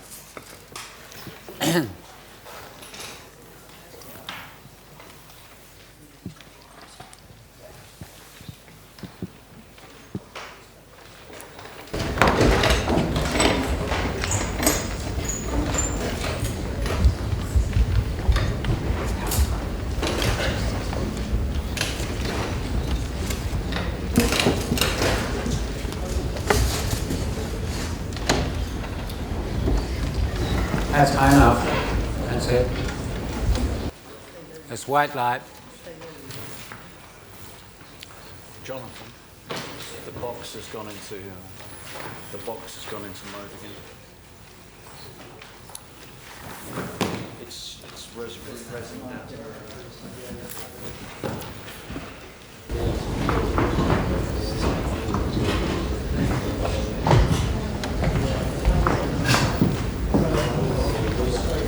Should be right.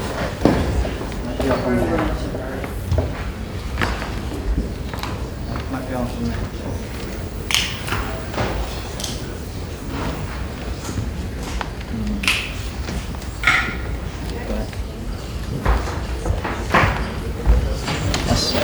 That's on the dimmer, that one. Bring it right up.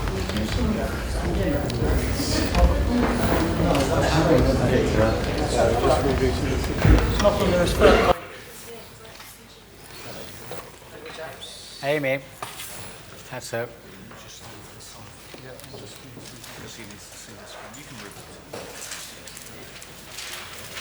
just having to reboot the Odyssey. Yeah. Put the 0.6 on, please. What's going on? Basically, the systems of the boxes, the control boxes that we've got between the camera and the distribution system need resetting, and it's now coming back to normal. Why do they need resetting? Because they went wrong. Oh. That's what happens with digital. Stuff goes up the creek. Okay. All right. Go on to the dado and just switch it off and on, please. 0.6 on here. Yeah. Switch it off and on. That's the dado. You want the fill? I want to... No, not that dado. I'm using white light only. Forget the orange. Flash the white light. That's it. That's on. Yes, on. Yeah, okay. Back off the poly a foot, please. Okay. Right, flash it there. Yep. Just raise it a little bit, please. Follow it with the light. Okay, now switch it off and on. Okay. Good. All right, let's start. What I'm going to do, I'm going to start the shot. I'm doing this as quickly as I can because we haven't got much time there. I'm going to start the shot without any filler. And then I'm going to continue it and put the filler on so you can see just, you know, what comes next. Okay, so put the donuts, sorry, kill the filler, have somebody standing by. Would you like it done? No, it can do it on the switch. Switch it off. We'll start like this, and when I give you the cue, you switch it on. Okay. Rehearsal? No, we can shoot it. Okay, we're going for a Yeah, shot. we can shoot it. Okay. Are you ready? Okay, right. Turn over.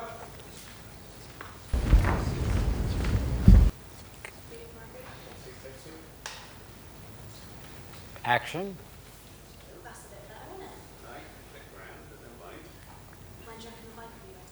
Oh, wait, no, about 4 times. You get it together. I'm sure you I am trying my best. Of course you are. All right, keep running. Switch the light on. Start from the beginning, Amy. Action. That's a bit better, isn't it? When do you reckon the bike will be ready? Look to Romeo. Okay. Cut. Thank you. Thank you. Right. Where are we with the... Jonathan, Chris, how are we doing with playback on the Blu-rays? Sorry, is it working or is it not working? Okay, just try switching the screens and we'll see if it works. If not, then we'll do something different. Well, we've got 15 minutes. Okay, right. That's as much time as I've got to shoot. House lights, please. I mean, if we were if this was a real thing, I'd do a bit more coverage and get some close-ups of Romeo. But we don't have time for that. But we're going to have a look at what we've shot. We'll look at all of it. It's only a few minutes. So you can take that down, yes. Chris, we want to play back from the stuff from the camera. Thank you to the actors. Thank you very much. You can come and watch if you like.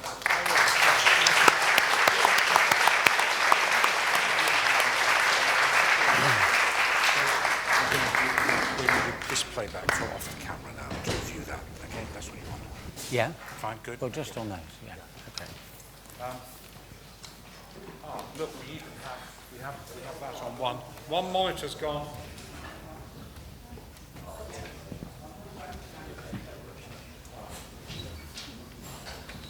Okay. So you can play back from camera. Be able to get both monitors? When this one's got put back. All right, okay. Well, let's just run the material. Okay. Right. Can we just have the two monitors back up? We're going to be playing back what we've shot. Give them the time to sort themselves out, because it's not easy.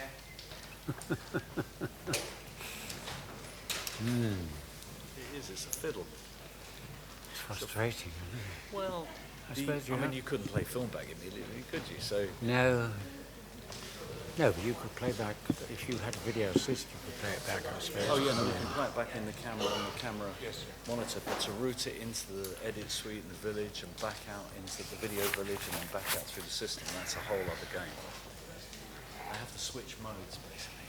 Yeah. I first saw video assist on the on 16 in the late 80s. Just to explain, we have a whole rig here. I hate video assist. Everybody has a point of view, even the actors. Switch is not just the switch. I mean, even in Poldark, it's supposed to go and check every take. This what? The actor in Poldark, if he's in shot, he goes and looks at the monitor after every take. Really?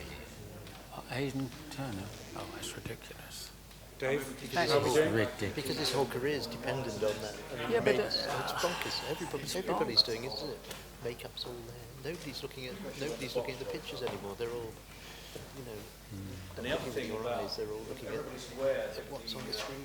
The image that you're looking at is an overscan image. You can see a black surround where you can see that that's basically what I can remember being absolutely yelled at for walking into shop when we were filming something because I was doing costumes and it was something like a medal was the wrong way around.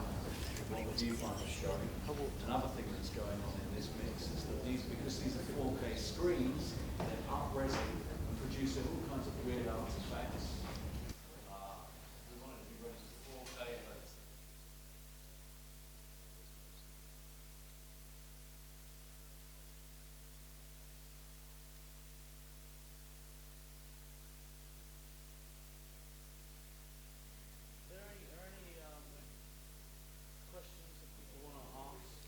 Okay, we have camera output on this monitor here. Have we got camera or we got seat?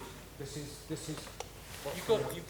Billy, you've got a couple of questions whilst Okay. they're doing this. Okay. So could you ask your question? Hold on, Andrew. Keep it down. Yeah. I might have trouble hearing. I'll relay it. Shout it out. I would like to know, sometimes I reckon you must have faced situations where you don't know how to really light or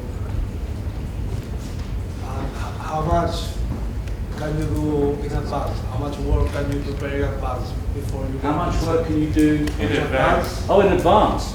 So, in terms of the light, how much can you do mentally or to give to the grips and the sparks, or what do you mean? Which bit? Any of it? How much work can you do in advance of coming onto set? Well, a lot. The more you could do in advance, the less time you're using with when you've got the actors. I mean, I could pre-light this set without the actors by telling the grips and the electricians where I want all the lights. I know where I want the lights.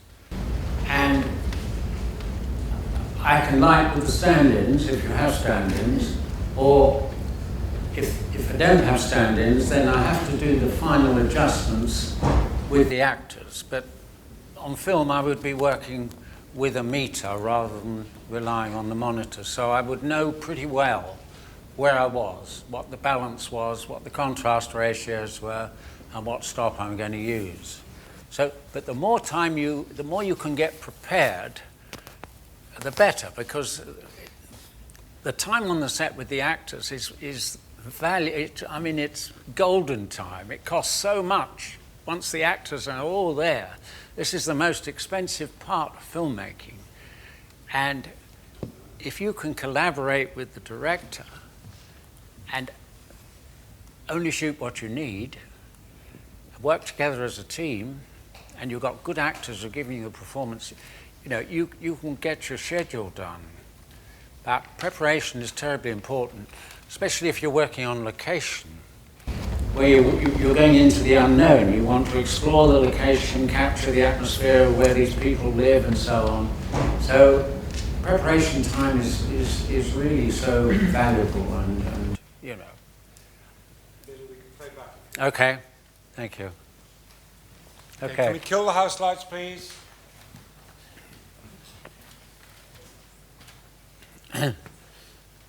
Okay. Just wait till the lights go.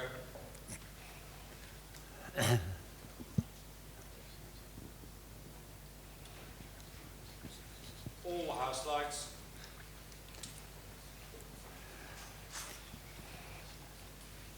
No, that's the workers going on.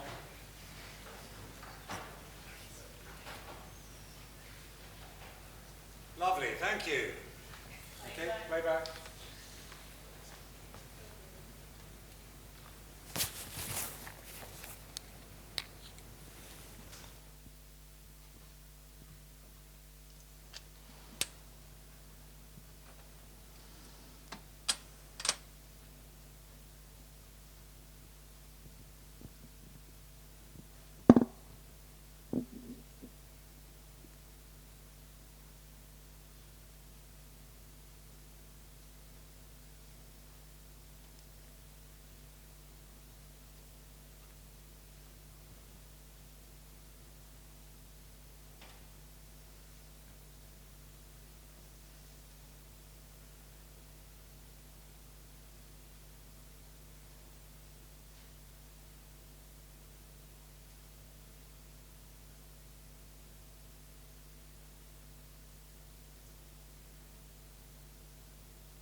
I said earlier, I think Amy is a little bit too bright, but we didn't really have the time or the facilities just to take a bit of light off Amy when we were on the 3-shot this way.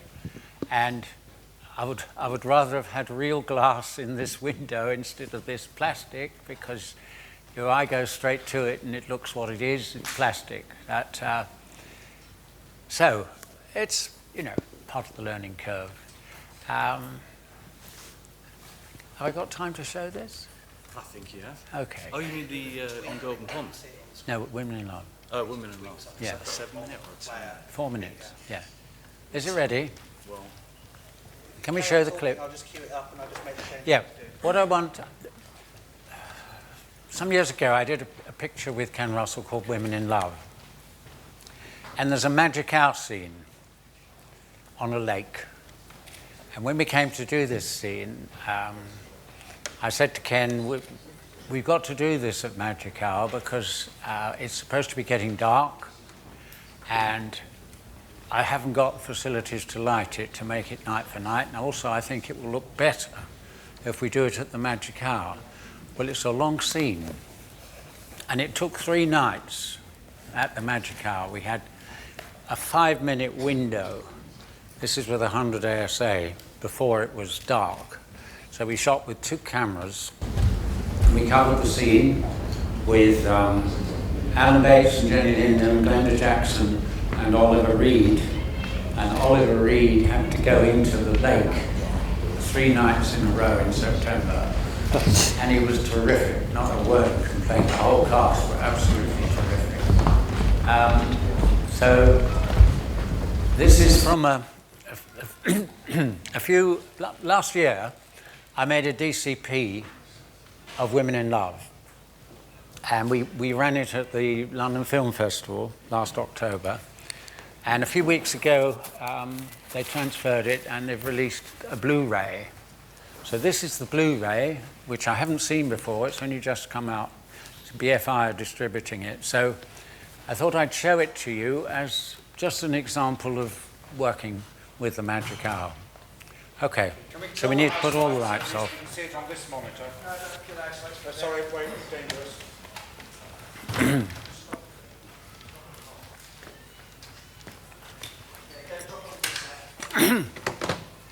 And we have sound as well. Yes? We have sound? Yes. Ewan, can you bring up the Blu-ray?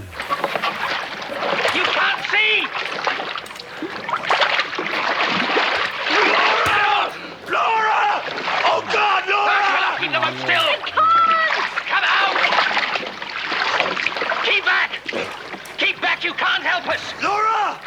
Come out, Gerald! Gerald, for God's sake, come out! Gerald! You're done! Laura! Keep the boat steady, for God's sake! Gerald! Hang on to the side, Gerald! Gerald! Gerald, are you all right? Gerald? Gerald! Hang on! Did we get both monitors up? We shan't save them, Father. Okay. There's no knowing go where back they to the are. beginning. Let me start at the beginning, And there's a please. current as cold as hell. Go home and look to yourself. We let the water... Yeah. Yes? It's okay, it's happening. Go back to the beginning, please. Yeah. Okay.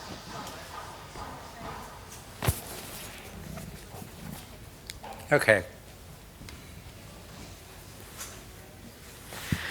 Well, that's Can we darken it? one way of putting it.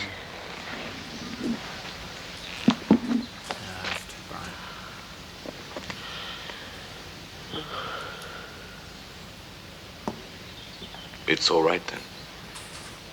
Yes. Yes, it's all right. It's all right. It's all right. It's all right. I must be going home now. Must you? How sad.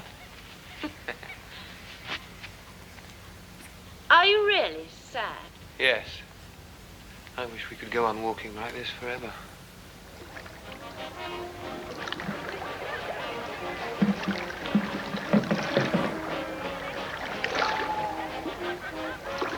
is a golden light in you, which I wish that you would give me. I always think I'm going to be loved. And then I'm let down. Tibby! Tibby! Tibby!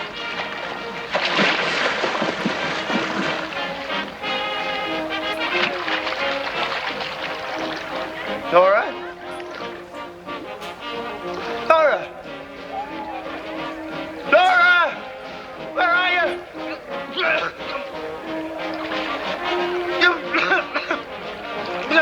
Help me, please! Help! Help! Help me, someone! Please, quick, somebody come!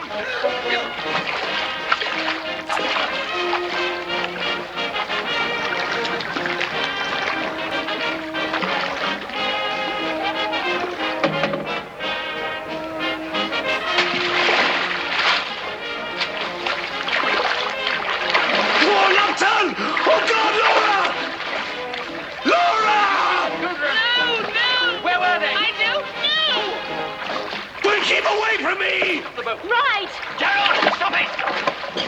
Stop it! I've got to find them! You can't! Why should you interfere?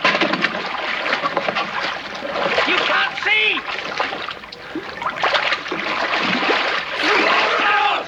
Laura! Oh God, Laura! Keep them out still! I can't! Come out! Keep back! Keep back! You can't help us! Laura! Come out, Gerald! Gerald, for God's sake, come out! Gerald! You're done! Laura! Keep the boat steady, for God's sake! Gerald! Hang on to the side, Gerald! Gerald! Gerald, are you all right? Gerald? Gerald! Hang on!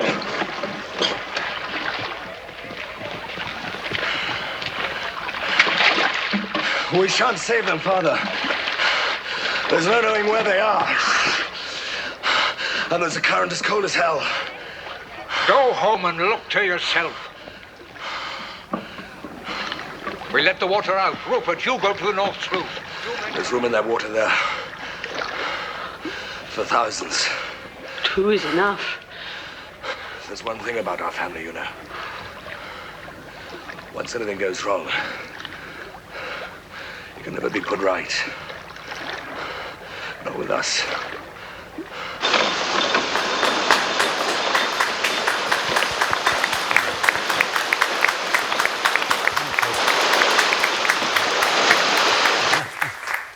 Okay. Well, thank you. It's a bit bright. I don't know whether it's the DVD or the monitor. It'll be the monitors. Would it? Yeah, it's Oh, set let's up. play the Oh, monitor. no, it's I've seen it. It's much more. It should be much darker and, you know, it's too bright. But there we are. Can't win them all. Can I ask you to put your hands together for Billy? Thank you.